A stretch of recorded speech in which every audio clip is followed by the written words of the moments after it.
Quds force के ठिकानों को निशाना बनाया जा रहा है। इजराइल ने बैलिस्टिक मिसाइल लॉन्चर को निशाना बनाया, तो वहीं ईरान की तरफ से रिहायशी इलाकों पर हमला करने का आरोप लगाया गया है। ये रिपोर्ट देखिए।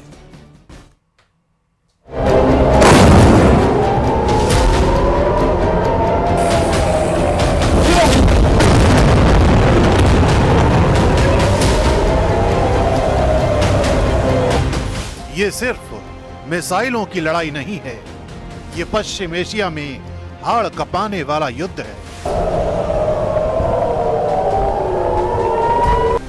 18 जून की रात कैमरे में रिकॉर्ड की गई ये तस्वीरें दिल को दहला देने वाली हैं।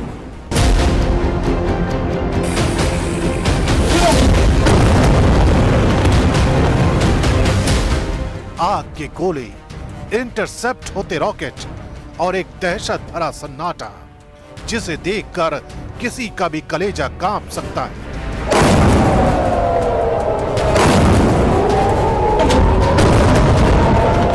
इजरायली एयरफोर्स के 60 जेट ईरान की राजधानी में कहर बरपाने के लिए दाखिल हो गए। आईआरजीसी के मुख्यालय और कुद्स फोर्स के ठिकानों को टारगेट किया गया।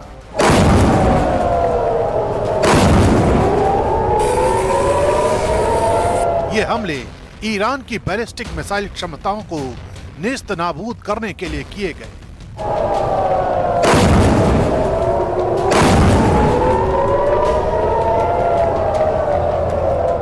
उधर ईरान का दावा है कि रिहायशी इलाकों, अस्पतालों और बच्चों के अस्पतालों को टारगेट किया गया है। रामल्ला और हिब्रोन से जो तस्वीरें सामने आई हैं, वो किसी हॉलीवुड फिल्म से कम नहीं है।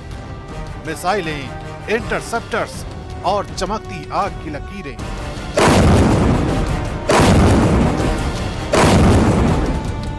ये जंग अब सिर्फ इजराइल और ईरान की नहीं रही, ये एक क्षेत्रीय संकट का रूप ले चुकी है, जिसका कंपन पूरी दुनिया महसूस कर रही है।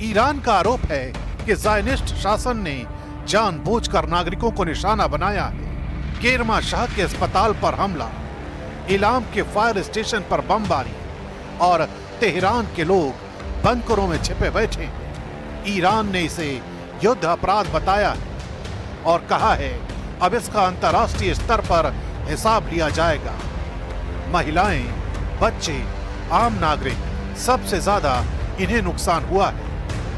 ईरान के मुताबिक ये महज जवाबी कार्रवाई नहीं बल्कि नरसंहार है।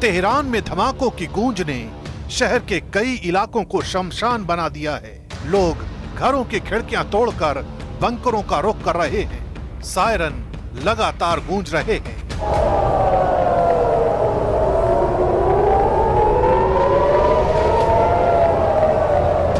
इजरायली सेना का दावा है कि उसने ईरान के मिसाइल लॉन्चरों, कमांड सेंटर और सप्लाई चेन को ध्वस्त कर दिया है। दूसरी तरफ ईरान की मिसाइलें वेस्ट बैंक के ऊपर देखी गई, जिन्हें इजराइल ने अपने आयरन डोम सिस्टम से इंटरसेप्ट किया। दुनिया इस जंग से फिक्रमंद है। ईरान अपने पीड़ितों की लिस्ट तैयार कर रहा है और इजराइल अगले ऑपरेशन की लिस्ट। इस टकराव में कौन सही है, कौन गलत, इसका फैसला इतिहास करेगा। लेकिन फिलहाल बमों की गूंज और जलते आसमान में सवाल वही है, क्या अब दुनिया एक और महायुद्ध की तरफ बढ़ रही है।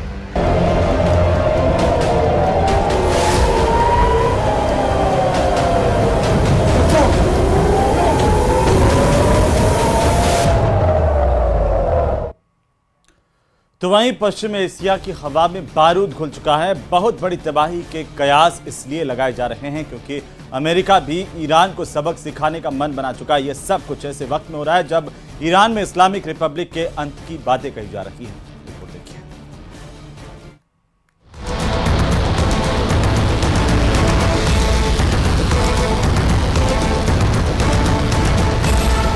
पश्चिम एशिया में तनाव की जबरदस्त सुनामी उठी।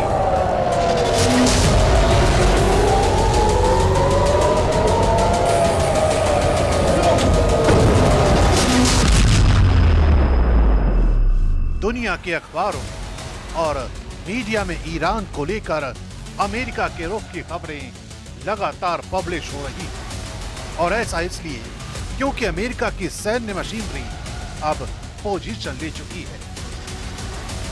CNN की रिपोर्ट के मुताबिक पश्चिम एशिया में 30 से ज्यादा एयर रिफ्यूलिंग टैंकर तैनात किए जा चुके हैं, जिनका मकसद है इजरायली फाइटर जेट्स को हवा में ही ईंधन देकर उन्हें ईरानी टारगेट्स तक पहुंचाना। इसी तरह अल अरेबिया इंग्लिश की रिपोर्ट बताती है कि अब अमेरिका अपने फाइटर स्क्वाड्रन को भी भेज रहा है।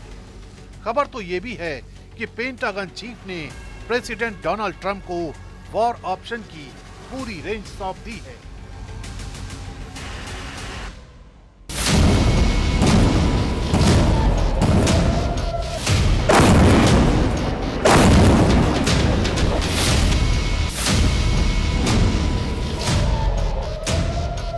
इसी बीच अमेरिका में खुफिया जानकारी देने वाली वेबसाइट एक्सियोस ने बड़ा दावा किया है।